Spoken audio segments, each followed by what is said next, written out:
You know, maps are so much more than just paper and ink.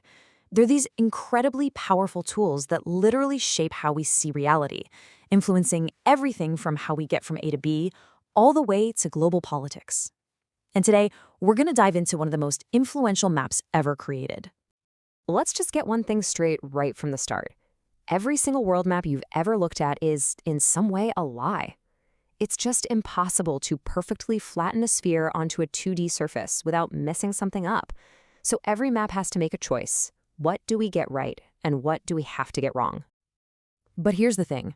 One of those lies was actually a technological breakthrough so brilliant, so profound, that it completely unlocked global trade, it connected continents, and it pretty much kicked off the age of exploration as we know it. And at the very same time, that exact same map embedded a deep, deep bias into our minds, a bias that has quietly shaped our understanding of power, of importance, and of the world itself for centuries. Okay, so to really get why this map was such a revolution, we have to jump in a time machine and go all the way back to the 16th century. For sailors back in the Age of Discovery, trying to cross the open ocean, it was an unbelievably dangerous gamble. I mean, just try to imagine it. You're in the middle of the Atlantic, there's nothing but water in every single direction. Your compass can tell you where north is, sure, but how do you plot a reliable course from, say, Lisbon all the way to the New World? If you get it wrong, you and your entire crew could be lost at sea forever. See, sailors navigated using something called a rhumb-line. It's a pretty simple idea. You just point your ship in one direction on the compass, say southwest, and you just keep going. But here's the problem. On a round planet, a line of constant compass direction isn't straight at all. It's actually a really complex spiral curve that's almost impossible to plot accurately on a globe for long trips. So you've got this life or death problem that needed a true genius to solve it. And that genius turned out to be a Flemish cartographer. In 1569, a guy named Gerardus Mercator unveils his masterpiece, and it was made specifically for the use of navigators. You gotta understand, this wasn't just a pretty picture of the world. No, this was a piece of revolutionary technology. This was the absolute game changer.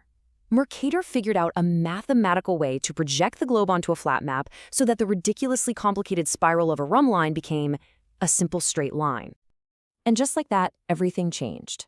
A ship's captain could literally take a ruler, draw a straight line from where they were to where they wanted to go, measure that angle, and just follow that compass bearing. This single innovation turned incredibly complex spherical geometry into something as simple as a grade school art project. Navigation suddenly became safer, more reliable, and way more accessible than ever before.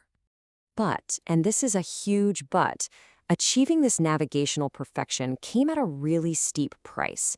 To make those compass lines straight, Mercator had to stretch and distort his map in a very particular way, creating a powerful illusion that has shaped our worldview for 450 years. Just take a look. On most of the maps we all grew up with in school, Greenland, way up there in the north, looks absolutely enormous. I mean, it looks at least as big as the entire continent of Africa, right? Maybe even bigger. But is that what's really going on? Oh, not even close. In reality, Africa is over 30 million square kilometers. Greenland, it's just a little over 2 million. In fact, Africa is more than 14 times larger than Greenland. You could fit 14 Greenlands inside of Africa. The Mercator map doesn't just get it a little bit wrong, it gets it spectacularly, wildly wrong. So here's how that distortion actually works. To keep all the angles correct for navigation, the map has to stretch land masses both vertically and horizontally the farther they get from the equator. So land near the poles gets stretched out into these massive giants, while countries near the equator look comparatively smaller. And that's actually why you can't even show the North Pole or Antarctica on the map. They would literally stretch out to infinity. Now, this massive visual distortion wasn't just some quirky little flaw for map nerds to argue about. It had a profound, lasting impact on politics, on power, and on the entire course of human history. I mean, think about the scramble for Africa.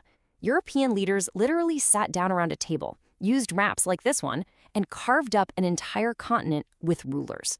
They drew artificial borders that completely ignored the ethnic and cultural realities on the ground, and that led to conflicts that are still going on to this day. So, whether it was intentional or not, the Mercator projection became this incredibly powerful tool for empire. It visually blows up the size of Europe and North America, making them look way more significant, and it puts them right at the center of the world. Meanwhile, equatorial regions like Africa and South America appear kind of shrunken. This just reinforced a very Eurocentric worldview and helped legitimize colonial ambitions. Now, because of these deep-seated flaws, people obviously noticed. And for centuries, cartographers have been on a quest to create better, more fair, more equitable world maps.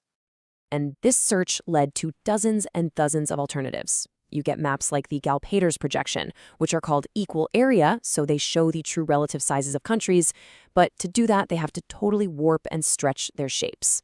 Other maps try to find some perfect balance between size, shape, and angles. It all just proves that fundamental rule of mapmaking: you can't have it all. Every single map is a compromise. Okay, so with all these truer, supposedly more accurate maps out there, which projection do you think totally dominates our daily lives here in the 21st century? Yep, you guessed it. The exact same map that was created for 16th century sailors is the default view on your smartphone.